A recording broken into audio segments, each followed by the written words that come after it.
नमस्कार शुभ सकाळ आज मंच कथार आउ एक गुरुत्वपूर्ण विषय आपण मैंने जानी आश्चर्य हे गत 11 वर्ष है 2014 मसीहा ठारू आम भारतीय जनसाधारण को एक विराट बड़ मिछर आस्तरण भितर लुचाई रखा सरकार जेते चेष्टा कले मध्य सही सत कथाटी पदा को धीरे धीरे पलि आसुची। आपण माने जानिथिबे जे आमर गत किछि दिन हब आर मास रे मे मासरे आमर युद्ध होइतिला पाकिस्तान सहित एप्रिल 22 रे जो पहलगाम रे जो आमर 28 जन निरीह आतंकवादी मानकू मारी देइथिले। आमर आतंकवादी माने पादरे चाली चाली आसी 300 किलोमीटर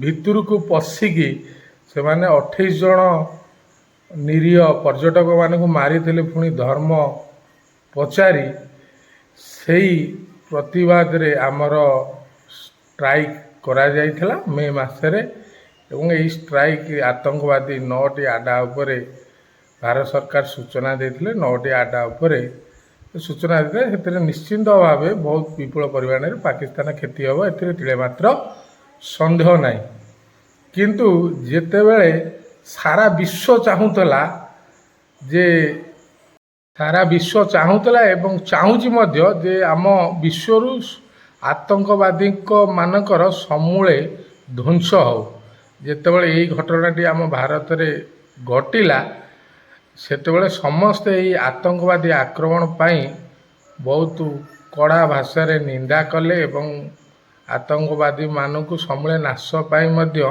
समस्ते परामर्श देले।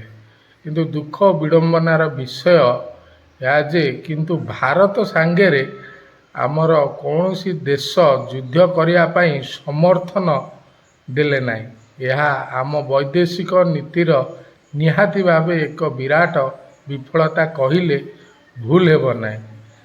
छाड़ू भारत को कौन सी वैदेशिक शक्ति बा विदेश देश कौन सी देश समर्थन न कले मध्य भारत पाकिस्तान भली गोटे 25 कोटी 30 कोटी जनसंख्या विशिष्ट राष्ट्र सहित युद्ध करिया को संपूर्ण सामर्थ्य ता निज पाखे अच्छी। जेहेतु आमे पाकिस्तान को आमे तैयारी करिचे पाकिस्तान सेतेबेले पाकिस्तान आम भारत रु सृष्टि होती बांग्लादेश मध्य आम भारत रो साहाय्य पाई 1971 मसीह से स्वाधीन होता आम भारत पाई तार मध्य अवदान अच्छी। सही पाकिस्तान देश स्वाधीन होगा ठारू आम प्रति तार घृणा अहिंसुता एवं तार सबुबले आतंकवादी कार्यकलाप सबुबले चले आसी। सीधा सड़क युद्ध रे पाकिस्तान सहित आमर 3टी युद्ध होती केते बेले भी से आम ठारू जीति पार ना। तेणु ये गोटा षड्यंत्र करी से सबुबले ये आतंकवादी आक्रमण से तार चलई कि सबुबले करी आसी। तार दृढ़ जवाब देवाई पाकिस्तान को सारा भारतवासी जेतेबेले पूर्ण समर्थन कले सरकार को सर्वदलीय बैठक रे विरोधी दलर समस्त नेता माने पूर्ण समर्थन देले। जनसाधारण मानकर अकुंठ जन समर्थन सरकार प्रति थिला। समस्ते मुक्त कंठरे स्वीकार करथिले जे सरकार जहाँ निष्पत्ति नेबे आमे समस्ते मानि नेबु। विरोधी दल मध्य कथा बारंबार दोहरे चलथला। देशवासी पूरा प्रस्तुत थिले पाकिस्तान को विश्व नक्शारू हटई दवा पाई गोटे सुवर्ण सुजोग आम पाई आसथिला। कारण गत 2014 मसीहारू मध्य पीओके आमर भारतर अविच्छेद्य अंग बेलुचिस्तान जो पीओके अच्छी बोली शासक दल बारंबार सही दाबी उठाउथला एवं पीओके को भारत रे मिसेया पाई मध्य शासक दल बारंबार कही आसुथला। सही बड़ी गोटे सुजोग आमको मिलिथिला किंतु यह को आमे हाथ छड़ा कले बोली कहले भूल हेब नाही। କିନ୍ତୁ ଯେତେବେଳେ ପିଓକେକୁ ବେଲୁସ୍ତାନକୁ ଭାରତରେ ମିଶାଇବାର ସମୟ ଆସିଲା, ସୁଯୋଗ ଆସିଲା, ସରକାରଙ୍କ ପାଖରେ ପର୍ଯ୍ୟାପ୍ତ ସୁଯୋଗ ରହିଥିଲା, ଆମେ ଆଉ ଦିନେ ଦୁଇ ଦିନ ଯୁଦ୍ଧ କରିଥିଲେ ପାକିସ୍ତାନକୁ ବିଶ୍ୱ ନକ୍ସାରୁ ହଟାଇ ଟୋଟାଲ ପାକିସ୍ତାନକୁ ମଧ୍ୟ ଆମେ ଅକ୍ତିଆର କରିପାରିଥିବାର ଶକ୍ତି ସାମର୍ଥ୍ୟ ଆମ ଭାରତୀୟ ସେନାବାହିନୀ ପାଖରେ ଥିଲା। ଏହି ସମୟରେ ମଧ୍ୟ ଆମକୁ ସିଜ୍ ଫାୟାର ଭଳି ସୂଚନା ଆମ ଭାରତ ସରକାର ଦେଲେ ଯେ ଯୁଦ୍ଧ ବିରତି କରାଗଲା। ତା ପୁଣି ଆମେରିକା ରାଷ୍ଟ୍ରପତି ପ୍ରଥମେ ସ୍ୱୀକାର କଲେ। ଏହା ଅତ୍ୟନ୍ତ ଦୁର୍ଭାଗ୍ୟଜନକ ଭାବେ ଆମ ଭାରତୀୟ ଜନସାଧାରଣଙ୍କ ମନରେ ଗଭୀର ଆଘାତ ନିଶ୍ଚିନ୍ତ ଭାବେ ଦେଲା। କ'ଣ ହେଲା କ'ଣ ନାହିଁ କିଛି ବୁଝି ହେଲା ନାହିଁ। ଯେହେତୁ ଆମ ଭାରତର ଏଇ ଯେଉଁ 3 ଥର ପାକିସ୍ତାନ ସହିତ ଯୁଦ୍ଧ ହେଇଛି, କେବେ ବି ଆମେରିକା ଭଳି ଦେଶ କେବେ ଏଇ ସିଜ୍ ଫାୟାର ଘୋଷଣା କରିନାହିଁ। କାରଣ ଆମେରିକା କେତେବେଳେ ବି ହେଲେ ଭାରତର ବନ୍ଧୁ ନଥିଲା। ଆପଣମାନେ ଜାଣିଥିବେ ଏଇ କିଛି ମାସ ହେବ, ଗତ କିଛି ମାସ ହେବ ଆମ ଭାରତୀୟମାନଙ୍କୁ ଆମେରିକା ହାତରେ ହାତକଡ଼ି ବେଡ଼ି ବାନ୍ଧିକି ଆଣି ଆମ ଭାରତରେ ଛାଡ଼ି ଯାଇଥିଲା। ଆମ ଭାରତୀୟ ମନରେ ମୁଣ୍ଡ ତଳକୁ ଲାଜରେ ନଇଁ ଯାଇଥିଲା। କିନ୍ତୁ ଭାରତ ସରକାର ମଧ୍ୟ ଏଥିପାଇଁ କୌଣସି ଜବାବ ଆମେରିକାକୁ ଦେଇପାରିନଥିଲେ। ଆମେରିକା କେତେବେଳେ ବି ଆମର ସହଯୋଗୀ ନଥିଲା। କେବଳ ରୁଷ ସବୁବେଳେ ଆମ ବିପଦପୂର୍ଣ୍ଣ ସମୟରେ ସେ ସବୁବେଳେ ଆମ ସାଥିରେ ଛିଡ଼ା ହେଇଛି। ନିଜର ବନ୍ଧୁ ଭଳିଆ ସବୁବେଳେ ଆମକୁ ସାହାଯ୍ୟ କରିଛି। ଆମେରିକା ମଧ୍ୟ ପୂର୍ବରୁ ଇନ୍ଦିରା ଗାନ୍ଧୀକି ଧମକେଇଥିଲେ। ଆପଣମାନଙ୍କୁ ମୁଁ ଏଇ ଭିଡ଼ିଓରେ କହିଛି, ଯେତେବେଳେ ନିକ୍ସନ୍ ରାଷ୍ଟ୍ରପତି ଥିଲେ ଆମେରିକାର, ଇନ୍ଦିରା ଗାନ୍ଧୀ ତାଙ୍କ ଧମକାକୁ ଡରୁ ନଥିଲେ ଏବଂ କଡ଼ା ଭାଷାରେ କହିଥିଲେ ଭାରତ ନିଜ ନିଷ୍ପତ୍ତି ନିଜେ ନେବାର ଶକ୍ତି ସାମର୍ଥ୍ୟ ଅଛି। ଭାରତ ଚାହୁଁନି କୌଣସି ତୃତୀୟ ଦେଶ ତା ଦେଶର ନିଷ୍ପତ୍ତି ଉପରେ ମୁଣ୍ଡ ଖେଳାଉ ବୋଲି। ଏହା କହିକି ସେଠାରୁ ଉଠିଆରିଥିଲେ। ସେଇଥିପାଇଁ ବିରୋଧୀ ଦଳ ନେତା ଅଟଳ ବିହାରୀ ବାଜପେୟୀ ତାଙ୍କୁ ମା ଦୁର୍ଗା ବୋଲି ସମ୍ବିତ କରନ୍ତି। ସେଇଠୁ ତାଙ୍କୁ ଆଇରନ୍ ଲେଡି ଭାବେ ତାଙ୍କୁ ପରିଚିତ ହୋଇଥିଲା ଇନ୍ଦିରା ଗାନ୍ଧୀ। ସେଇ ଯେତେବେଳେ ଭାରତର ଅତି ଦୁର୍ଦ୍ଦିନ ଥିଲା ସେହି ସମୟରେ 1971 ମସିହା କଥା ଥରେ ଚିନ୍ତାନ୍ତୁ। ଯେଉଁମାନେ ସେ ସମୟରେ ବଞ୍ଚିଥିବେ ସେଇମାନଙ୍କୁ ଯଦି ପଚାରିବେ ଆପଣ ନିଶ୍ଚିନ୍ତ ଭାବେ ସତ୍ୟତା ଜାଣିପାରିବେ। ସେଭଳି ସମୟରେ ଭାରତର ସ୍ଥିତି କିଭଳି ଥିଲା। ସେଭଳି ସମୟରେ ମଧ୍ୟ ସେ ଆମର 90,000 ଉର୍ଦ୍ଧ୍ୱ ପାକିସ୍ତାନ ସୈନିକକୁ ଆଣ୍ଠୁ ମାଡ଼ିକି ତାଙ୍କୁ ଆତ୍ମସମର୍ପଣ ସେମାନେ କରିଥିଲେ ସାର୍ଟ ଉତାରିକି। ଆପଣ ସେ ଭିଡ଼ିଓ ମଧ୍ୟ ଏବେ ଦେଖିପାରୁଥିବେ। ସେହି ସମୟରେ ବାଂଲାଦେଶକୁ ସମ୍ପୂର୍ଣ୍ଣ ଦେଶର ମାନ୍ୟତା ଭାରତ ସରକାରର ସାହାଯ୍ୟରେ ଦିଆହେଇଥିଲା। ନୂତନ ବାଂଲାଦେଶ କରାଯାଇଥିଲା। ସେଥିପାଇଁ ଏଇ ଯେଉଁ ଯୁଦ୍ଧ ହେଲା, ପୂର୍ବରୁ ମଧ୍ୟ ଶାସକ ଦଳ ସର୍ଜିକାଲ ଷ୍ଟ୍ରାଇକ୍ କରିଛି, କିନ୍ତୁ ଇନ୍ଦିରା ଗାନ୍ଧୀଙ୍କ କଥା କେହି ମନେ ପକାଉନଥିଲେ। କିନ୍ତୁ ଯେତେବେଳେ ସିଜ୍ ଫାୟାର ହେଇଗଲା, ସାଙ୍ଗେ ସାଙ୍ଗେ ସମସ୍ତ ଦେଶବାସୀ ଆଇରନ୍ ଲେଡି ସ୍ୱର୍ଗତ ପ୍ରଧାନମନ୍ତ୍ରୀ ଇନ୍ଦିରା ଗାନ୍ଧୀକୁ ମନେ ପକାଇବାକୁ ବାଧ୍ୟ ହେଲେ। ଏବେ ଆସନ୍ତୁ ପ୍ରସଙ୍ଗ ଉପରକୁ ଯିବା। ମୁଁ ଯେଉଁ କହିଥିଲି ଭିଡ଼ିଓ ଆରମ୍ଭରେ, ଗତ 11 ବର୍ଷ ହେଲା 2014 ମସିହା ଠାରୁ ଗୋଟିଏ ବିରାଟ ବଡ଼ ମିଛର ଆସ୍ତରଣ ତିଆରି କରାଯାଉଛି ସତ କଥାକୁ ଲୁଚାଇବା ପାଇଁ। ସେ ପ୍ରସଙ୍ଗକୁ ଯିବା। ଏବେ 3 ସେନାର ପ୍ରମୁଖ ଆମର CDS ବର୍ତ୍ତମାନ ସ୍ୱୀକାର କରିଛନ୍ତି ଯେ ଯେଉଁ ଯୁଦ୍ଧ ହୋଇଥିଲା ସେଥିରେ ଆମ ଭାରତୀୟ ବିମାନ ମଧ୍ୟ କ୍ଷତିଗ୍ରସ୍ତ ହୋଇଛି।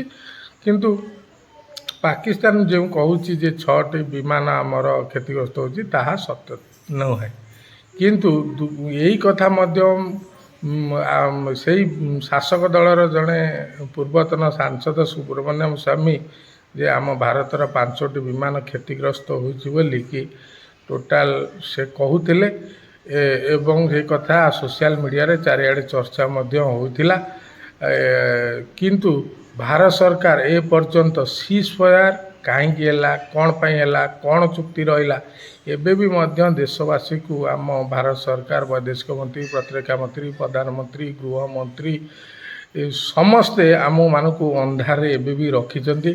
କିନ୍ତୁ ଯେଉଁ CDSଙ୍କ ସୂଚନା ପରେ ଧୀରେ ଧୀରେ ସ୍ପଷ୍ଟ ହେବାରେ ଲାଗିଛି ଏଥିରେ କୌଣସି କ୍ଷତି ମଧ୍ୟ ନାହିଁ। ଯେତେବେଳେ ଯୁଦ୍ଧ ହୁଏ ଉଭୟ ଦେଶ ଙ୍କର ମଧ୍ୟ କ୍ଷତି ହୁଏ। ଯାହାର ବେଶୀ କ୍ଷତି ହୁଏ ସେ ହାରେ ଏବଂ ଯାହାର ବେଶୀ କମ୍ କ୍ଷତି ହୁଏ ସେ ଇଏଟି ଜିତେ।